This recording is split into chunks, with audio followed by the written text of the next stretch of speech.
Quando novos dados são recebidos, entrada de usuário. Gente, é muito importante que vocês entenderem na computação. Isso aqui é clássico, mas as pessoas, elas ainda, mesmo quando sênior, elas acabam não tendo uma visão real disso, tá?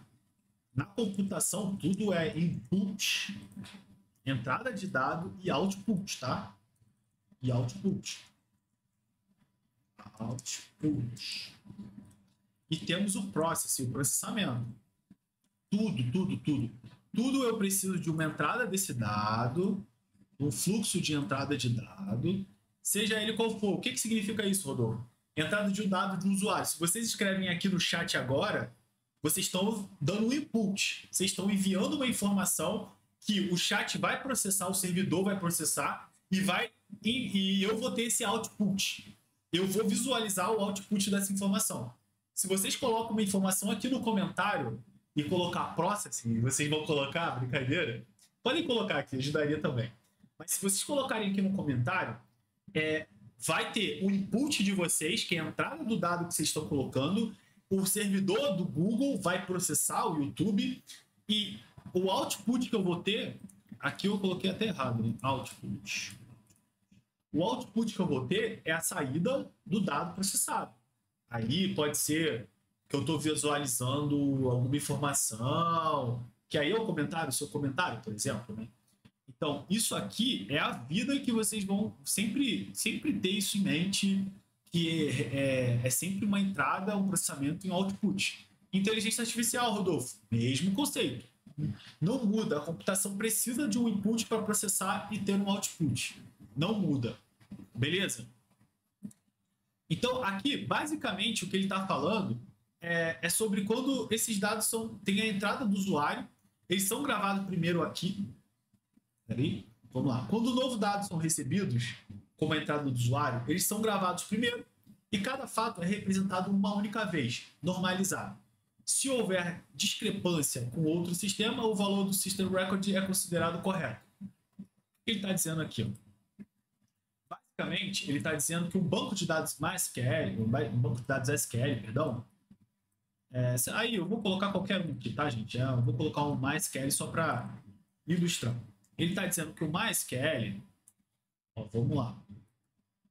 Ele está dizendo que quando os dados são recebidos, são gravados primeiro aqui, são gravados primeiro, cada fato é representado uma única vez. Se houver discrepância com outro sistema, o valor do sistema o sistema record ou o sistema de registro é considerado correto. Basicamente, ele envia esse dado, eu cadastro e aquilo ali é o dado correto, é o dado validado. Os dados derivados já resultam de uma transformação ou processamento de dados existentes de outro sistema. E aí, esse dado derivado, esse Derived Data System, ele é basicamente, eu tenho o meu MySQL, passo esse dado para uma aplicação Python, R, ou qualquer outra aplicação, ele faz a transformação ou processamento desse dado, o processamento desse dado, ele vai para um registro de banco de dados.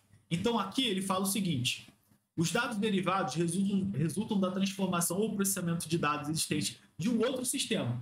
Se perdidos, podem ser recriados de fonte original. Exemplos: incluem de caches, indexes, materializados via view, representações transformadas e modelos treinados em dados.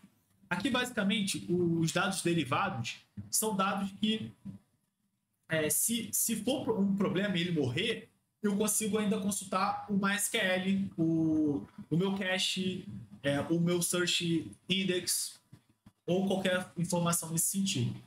Beleza?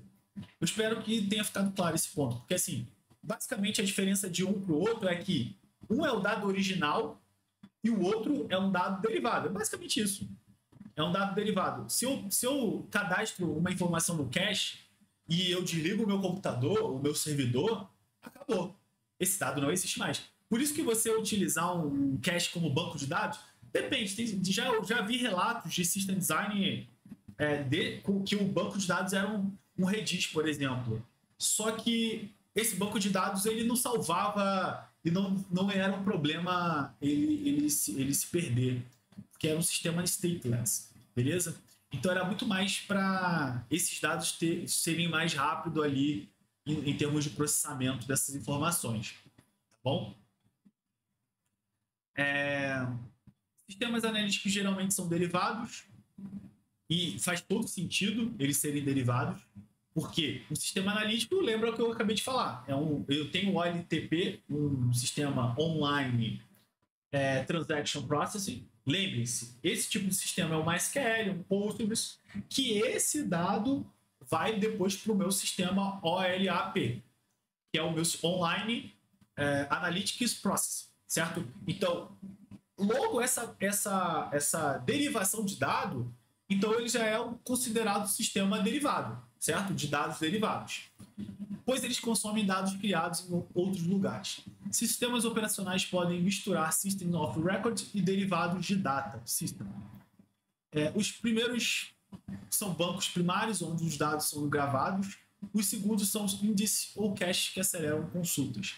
Aqui, basicamente, o que ele falou é que os sistemas records são os bancos de dados primários, né, o MySQL e tal, e os segundos são bancos de dados derivados, que aí pode ser um sistema de índice ou de cache que aceleram essas consultas, beleza? A maioria dos bancos de dados Storage Engineers e linguagens de consultas não são inerentemente System of Records ou derivados. A distinção depende do uso. Ao esclarecer quais dados são derivados de quais, é possível simplificar arquiteturas complexas. Quando os dados de um sistema são derivados de outro, é necessário um processo para atualizá-los conforme mudanças na fonte original. Muitos bancos de dados, um banco de dados, não facilitam essa integração.